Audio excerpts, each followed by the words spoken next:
Sembrano quadri, sembrano addirittura dei quadri.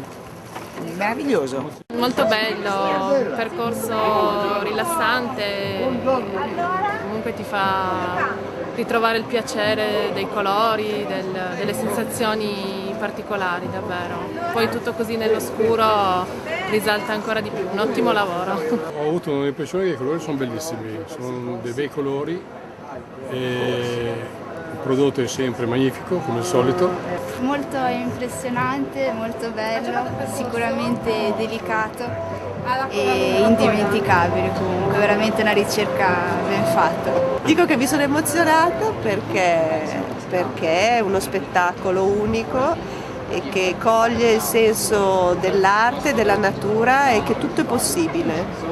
Si può combinare il business con la purezza dell'anima, del colore, di quello che ci circonda che tutti non vedono e tutti non colgono. Pochi, è un privilegio di pochi. Foto stupende, sì, veramente. Sì, il materiale lo conosciamo e le foto, i posti, veramente qualcosa di unico, veramente. Emozionante. Le luci danno tutto il risalto dello stucco e molto bello. Diciamo che a freddo così lascia un po'.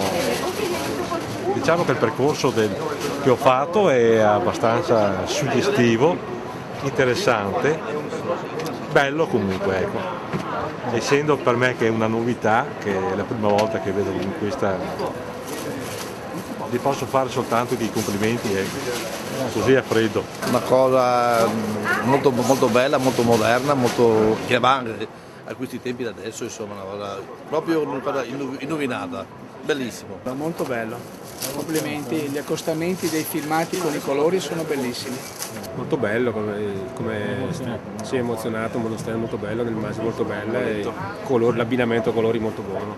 È assolutamente favoloso, il modo in cui riesce a riprodurre i colori dei posti che visita è bravo.